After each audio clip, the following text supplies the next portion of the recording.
السلام علیکم ورحمۃ اللہ وبرکاتہ۔ ناظرین و سامعین، قربانی کے تعلق سے مسائل میں عوام کی کچھ ایسی غلط فہمیاں ہیں جن کی وجہ سے بہت سے افراد تو سرے سے قربانی کرتے ہی نہیں ہیں، یا کچھ لوگ کرتے تو ہیں لیکن غلط فہمیاں کی وجہ سے، ان کی غلط فہمی کی وجہ سے وہ خود کی طرف سے، اپنی طرف سے تو قربانی نہیں کرتے ہیں لیکن دوسروں کی طرف سے کرتے ہیں۔ تو آج ہم انہی غلط فہمیاں کا ذکر کریں گے اور ان کی اصلاح کریں گے، چونکہ عوام کے، آپ کے جو سوالات آتے ہیں، جو مسائل آپ پوچھتے ہیں، جس سے ہمیں جو اندازہ ہوتا ہے اس کو میں اپنے الفاظ میں پیش کروں گا، اور اس کے علاوہ اور بھی آپ کے مسائل ہیں تو ضرور آپ ہمارا رابطہ قائم کریں۔ جیسا کہ قربانی گھر کے کسی بڑے سیانے کی طرف سے ہونی چاہیے، جب گھر کا بڑا موجود ہے تو پھر ہم تو چھوٹے ہیں، ہماری طرف سے کیسے قربانی ہو؟ تو قربانی کے لیے بڑا یعنی گھر کا یہ کوئی شرط نہیں ہے، بلکہ قربانی ہر عاقل، بالغ، مقیم، مسلمان مرد عورت مالک نصاب پر واجب ہے۔ لہذا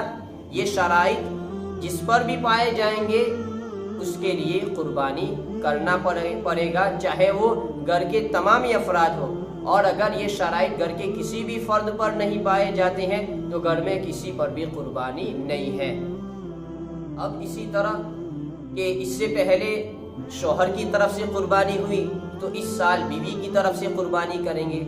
اس سے پہلے والے سال والد کی طرف سے قربانی ہوئی تو اس سال والدہ کی طرف سے قربانی کریں گے۔ تو یہ بھی آپ کی غلط فہمی ہے کہ قربانی کے لیے شوہر، بیوی، مرد، عورت، والد، والدہ، ان کا کوئی مسئلہ نہیں ہے۔ اگر جس شخص پر شرائط پائے جائیں گے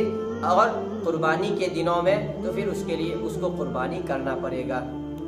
اسی طریقے سے کہ جب ہمارے مرحومین ہیں تو پہلے ہمارے مرحوموں کے نام کی قربانی کرنا چاہیے۔ جب ہم نے اپنے مرحوموں کے نام کی قربانی کی ہی نہیں ہے تو ہم کیسے بھلا اپنے نام کی قربانی کر سکتے ہیں؟ تو اللہ تبارک و تعالی نے عبادت کا مکلف یہ زندوں کو بنایا ہے، مرحوم یہ عبادت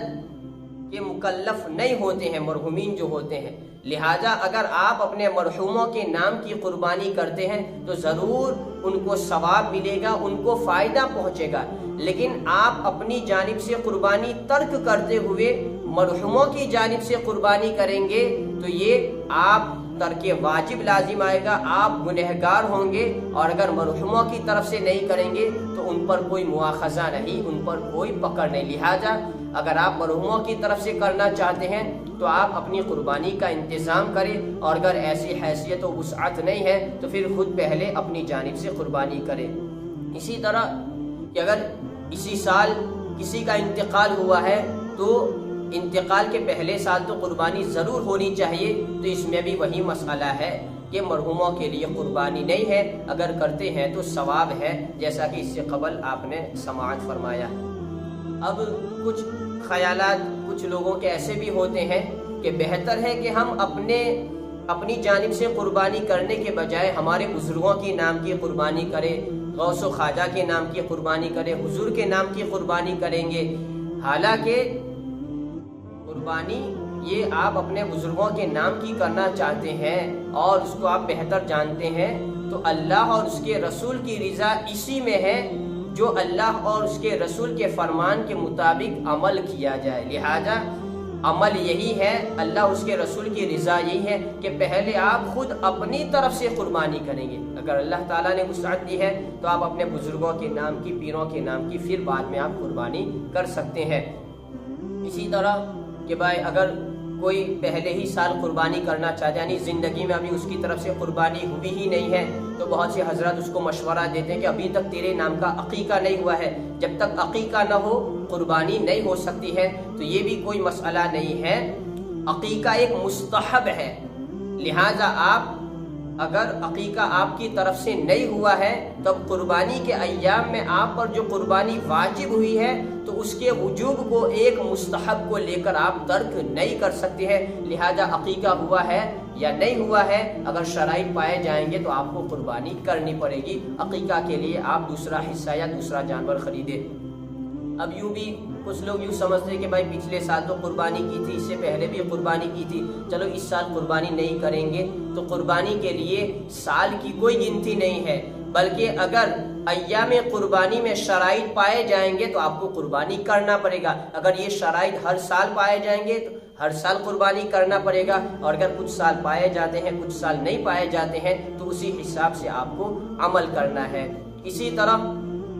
عورت کی طرف سے قربانی کرنا ہے تو بہت سے حضرات اسی کشمکش میں رہتے ہیں کہ اگر عورت کی طرف سے قربانی کرنا ہے تو اس کے نام کے ساتھ شوہر کا نام لکھا جائے یا والد کا نام لکھا جائے، تو یہ بھی کوئی مسئلہ نہیں ہے۔ محض تنہا صرف عورت کا نام لیں گے تو اسی عورت کی طرف سے قربانی ہو جائے گی، اس لیے کہ اللہ تعالیٰ جانتا ہے وہ عورت کس کی بیوی ہے، کس کی بیٹی ہے، کس کی بہن ہے، اللہ تبارک و تعالیٰ سب کچھ جانتا ہے۔ اور اس کے ساتھ ساتھ بہت سے حضرات رات کے وقت قربانی کرنے کو بھی منع کرتے ہیں اور روکتے ہیں، تو رات کے وقت قربانی کرنا نہ کرنا یہ بھی کوئی مسئلہ نہیں ہے۔ آپ بلا شبہ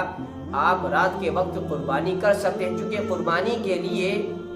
3 دن اور مکمل 2 راتیں ہیں، اس میں سے آپ کسی بھی وقت قربانی کر سکتے ہیں، نہ اس کے لیے زوال کا وقت ہے نہ اس کے لیے غروب اور طلوع کا وقت ہے۔ البتہ اگر رات کے وقت کی جو بات ہے تو وہ مطلقاً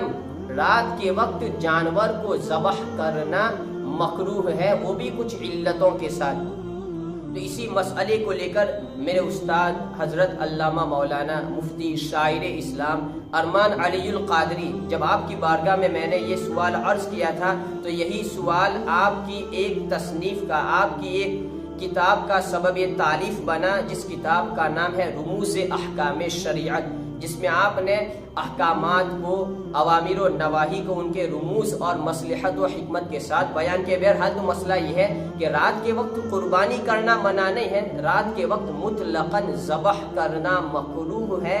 اور وہ بھی مکروہ تنزیہی۔ تو اب ذبح کرنے میں ہر قسم کا جانور آ گیا، چاہے آپ عقیقے کا جانور ہو، چاہے گوشت حاصل کرنے کے لیے ہو، چاہے شادی بیاہ کے موقع پر ہو، چاہے نذر و منت کا ہو، تو یہ آپ کی وہ غلط فہمیاں ہے جس کو حتی الامکان میں نے اس کی اصلاح کرنے کی کوشش کی ہے۔ اگر آپ کی بھی کوئی غلط فہمی اسی سے ریلیٹڈ ہے تو آپ بھی اپنی ضرور اصلاح فرما کر آپ اپنی جہالت کا ارتفاع فرمائے۔ وآخر دعوانا الحمدللہ رب العالمین۔